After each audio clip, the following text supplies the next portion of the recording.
விவிலியத்தில் இறந்து உயிர்த்த 10 நபர்கள். 1. சாரபாத் மகன். எலியா வீட்டில் தங்கியிருந்த போது சாரபாத் விதவையின் மகன் இறந்தான். எலியா உருக்கமாக ஜெபிக்க விதவையின் மகன் உயிர் பெற்றான். 2. சுனேம் மகன். எலிசாவின் உதவியை நம்பிய சுனேம் பெண்ணின் மகன் திடீரென்று இறந்தான். எலிசா அங்கு வந்து உருக்கமாக ஜெபித்ததும் குழந்தை உயிருடன் எழுந்தான். 3. எலிசா எலும்பினால் உயிர் பெற்றவர். எலிசா இறந்த பின் நடந்த நிகழ்வு இது. எதிர்நாட்டு படை வீரர்கள் நெருங்கி வருவதை உணர்ந்ததும் இறந்த மனிதனின் உடலை அவசரமாக எலிசாவின் கல்லறையில் போட்டுவிட்டு ஓட்டமெடுத்தார்கள்.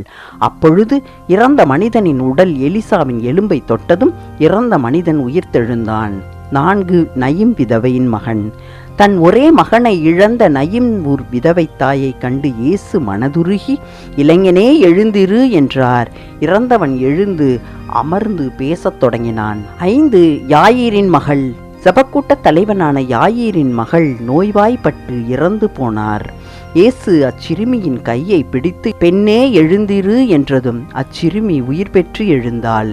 6. லாசர். இயேசுவின் நண்பர் லாசர் இறந்து அடக்கம் செய்து 4 நாட்கள் கடந்த பின் இயேசு கல்லறைக்கு வெளியே நின்று, லாசரே வெளியே வா என்று கூப்பிட இறந்த லாசர் உயிருடன் வந்தார். 7. இறை மக்கள். இயேசு இறந்ததும் பாறைகள் வெடித்தன. இறந்த இறை மக்களின் கல்லறைகள் திறக்கப்பட்டன. இயேசுவின் உயிர்த்தெழுதலுக்கு பிறகு இறந்த இறை மக்கள் உயிர்த்தெழுந்து எருசலேமில் தோன்றினார்கள். 8. தபித்தா. நன்மை செய்வதிலும் இரக்கச் செயல்கள் புரிவதிலும் ஈடுபட்டு வந்த தபித்தா உடல் நலம் குன்றி இறந்து போனார். திருத்தூதர் பேதுரு ஜெபித்து, தபித்தாவே எழுந்திரு என்றதும் அவர் கண்களை திறந்து எழுந்து உட்கார்ந்தார். 9. யூத்திகு. பலகணியில் அமர்ந்து பவுலின் இறை செய்தியை கேட்டுக்கொண்டிருந்த இளைஞன் அயர்ந்து தூங்கி விழுந்து இறந்தான். பவுல் அவனை அன்போடு கட்டி தழுவ அவன் உயிருடன் எழுந்தான். 10. இயேசு கிறிஸ்து. பாவிகளுக்காக சிலுவையில் மரித்த இயேசு 3ஆம் நாளில் உயிர்த்தெழுந்தார். அவர் என்றென்றும் வாழ்கின்றார்.